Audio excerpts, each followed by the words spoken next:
વર્ગ 1ના અધિકારી બન્યા વાસી ખોરાકનો શિકાર। ઝેપ્ટો કંપનીના પાઉં પર જોવા મળી હતી ફંગસ। મોટેરાની ઝેપ્ટો બ્રાન્ચના પાઉં વાસી હોવાનો ખુલાસો થયો છે।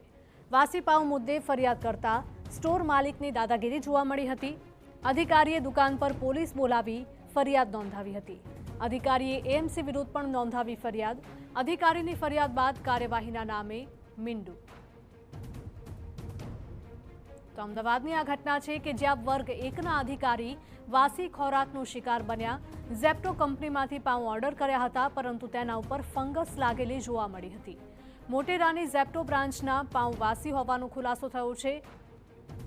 વાસી પાઉં મુદ્દે ફરિયાદ કરાતા સ્ટોર માલિકની દાદાગીરી સામે આવી હતી અને અધિકારીએ દુકાન પર પોલીસ પણ બોલાવી હતી અને ફરિયાદ નોંધાવી હતી।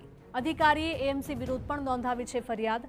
અધિકારીની ફરિયાદ બાદ કાર્યવાહી નથી કરવામાં આવી તેવો પણ આક્ષેપ લગાવવામાં આવ્યો છે। સંવાદદાતા મિહિર જોડાયા છે ફોનલાઈન પર વધુ અપડેટ સાથે। મિહિર, જણાવશો કે વર્ગ 1ના અધિકારીને આવો કડવો અનુભવ થયો છે ઝેપ્ટો કંપનીમાંથી।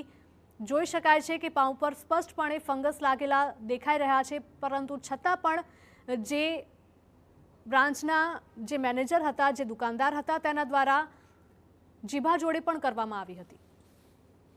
હિરલ, ગાંધીનગર જિલ્લા અદાલત ખાતેના કોર્ટ મેનેજર જે ઓઝા યોગેન્દ્ર કુમાર ખપુરાલાલ, જે ક્લાસ 1 ઓફિસર છે, તેને એક કડવો અનુભવ છે તે થયો છે અને જે અધિકારીને વાસી પ્રોડક્ટ જે બન્યાનો શિકાર છે તે બન્યા છે।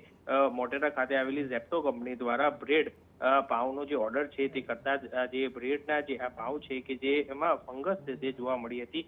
અધિકારીએ સ્ટોર પર આ બાબતે જણાવતા સ્ટોર માલિકે પોતાની મનમાની કરી અને તેની સાથે કે તમારે જે કરવું હોય કરી દો તે રીતનો પણ આક્ષેપ છે તે કરવામાં આવ્યો હતો। અને તે બાદ આ અધિકારીએ 112 એટલે પોલીસ દ્વારા ફોન કરી અને ત્યારબાદ પોલીસ સ્ટેશનમાં અરજી છે કે જે નોંધ છે તે કરવામાં આવી છે।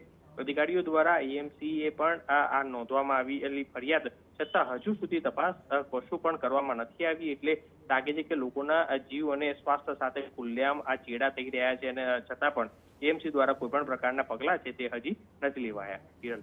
મિહિર, માહિતી બદલ આપનો આભાર। તો આખરે ક્યારે કાર્યવાહી કરવામાં આવશે તે સૌથી મોટો સવાલ છે। અધિકારીએ ફરિયાદ પણ કરી છે, છતાં પણ કોઈ જ કાર્યવાહી નથી કરવામાં આવી તેવા પણ આરોપ મૂકવામાં આવ્યા છે।